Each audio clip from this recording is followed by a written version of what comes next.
Hi, today we're looking at a seed tray. This is something you buy from garden centres or hardware stores.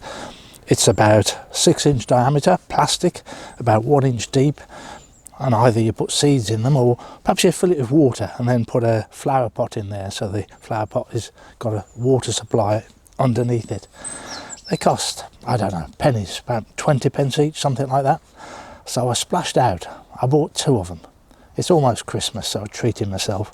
So one's here and the other is on another post back there about 3 meters away. This one is slightly lower than that one, and I've very crudely attached it to the top of this telescopic pole, but I want one to be slightly lower than the other. And the idea is I'm going to get the J flying from one tray to the other tray. Now the way I'm going to do that is I'm only going to put 5 peanuts in here.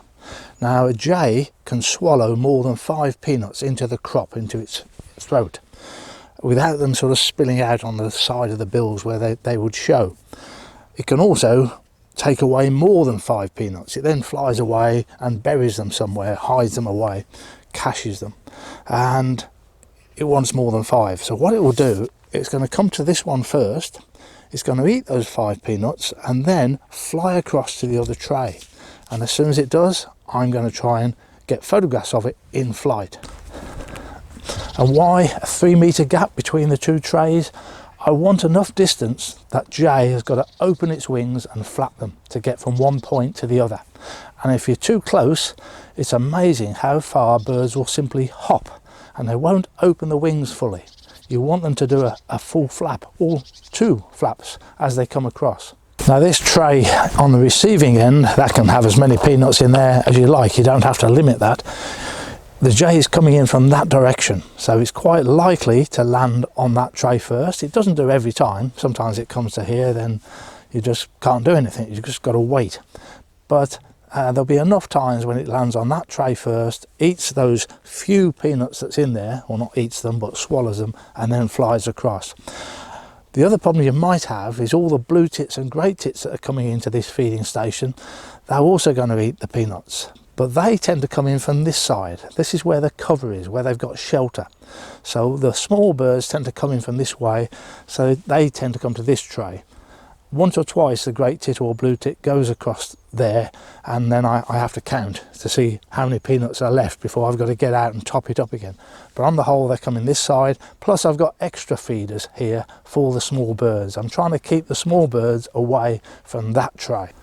So this is the hide I'm going to be sitting in. It's a wooden hide. It doesn't have to be, it could be a canvas hide, but a wooden hide gives you more shelter when the weather's bad, when it's miserable and windy and rainy. You're far more comfortable in a wooden hide. And it has been raining today, it's been drizzling, the light is terrible, it's dull and miserable. And before I got hold of the Sony A1 camera, I would not have dreamt of trying to do flight photography in these light conditions. And I've been raving about how good the Sony A1 camera is. I think some people are getting fed up on me saying how wonderful it is, but it is, it's fantastic.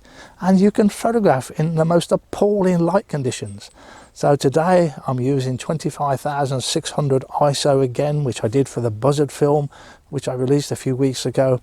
And I know I'm going to get perfectly sharp, noiseless pictures at these ridiculously high ISOs. And really, for this J in flight, I want 2,500th of a second shutter speed. That's the starting point for most of my flight photography. But when the J is flying towards me, which I'm going to tackle a bit later on, I really want to go even faster than that. So if I see a great tit or a blue tit take a peanut out of the right hand tray, I just have to say that's 1 down, 4 to go, and so long as there's still 1 peanut in the tray when the J arrives, I'm okay. So now I should be on continuous autofocus eye tracking, 2,500th of a second, and the Sony A1 is just amazing how it manages to track that bird and keep the eye sharp. And because the Sony A1 produces such large files, 8,640 pixels on the longest edge, I'm very happy to crop. And you see I've cropped this right down to 5,728 and I've still got a larger file than any other digital camera that I own produces. All the pictures are taken wide open because there wasn't much light. Once the bird lands on the receiving tray, he can fill up with as many peanuts as he wants. Unfortunately, I had an operator error. How I did it, I cannot imagine, but at some point I managed to turn the dial to AF single shot instead of AF continuous shot. And that is very hard to do. You have to press this button on the side here quite firmly to be able to turn that dial. Yet somehow I managed to do it. The top dial, I've done that accidentally many times, but again it's very hard to do. I've ended up on single shot like that, accidentally. How on earth I'm managing to do it, I don't know. I knew there was something wrong as I was taking pictures, and I kept delving into the menus trying to work out what it was. In the darkness of the hide you can't really see the switches, so I couldn't see that I got it set wrong. It did mean I only got the one successful flight shot. I must have changed that switch after that. I didn't know I wasn't getting the pictures critically sharp until I got home and looked at the results. Okay, so that's been working. The J's been flying just as I wanted it to, and hopefully I've got a few pictures. I haven't got very many, so I'm not going to have many to show you, but I've got a few. Now I want the J coming more towards the hide, more of a head-on shot, and that Sony A1 will cope with this very well. So I'm simply going to move the receiving tray towards the camera.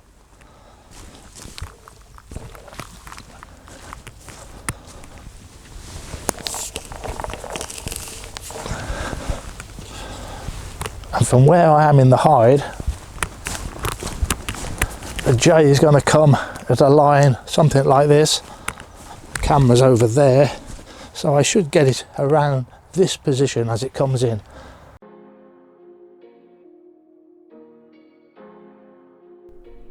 By this point I'd recognised the problem and was now shooting in continuous focus, and every frame as the bird comes towards you at almost 30 frames per second is sharp on the eye.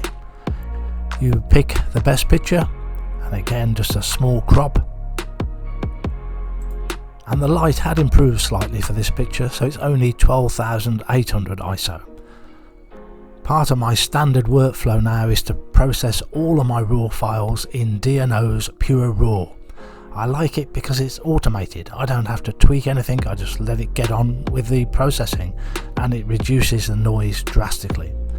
Unfortunately, I only had one attempt of the J flying towards the camera. In the short winter days my time was up and I had to move on. So I'll just show you a few pictures I've taken of the J's in the past few weeks at the same location. Here there was still a bit of snow on the floor, and I was surprised how many pictures I got sharp of the J hopping around. I wasn't trying to get hopping shots, but they do hop a lot, and the Sony A1 just automatically focuses on them. You don't have to stop and think about it, it's just doing it automatically as long as you've got a fast enough shutter speed. It's got an acorn, it just hops across. There were hardly any acorns on the trees in the autumn of 2021, but fortunately I had still some left over from the previous year, and I always collect a few acorns ready for the winter months. Jays look much better with acorns in their mouths than peanuts, but they will eat the peanuts by preference, and only when the peanuts have all gone will they turn their attention to the acorns.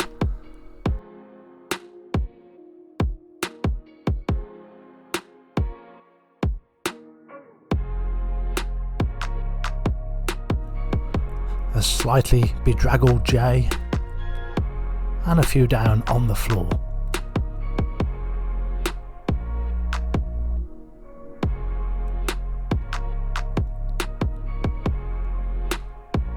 When they've got an acorn in the bill, the best picture is always as they throw the head up in the air to swallow the acorn down. Thanks for watching.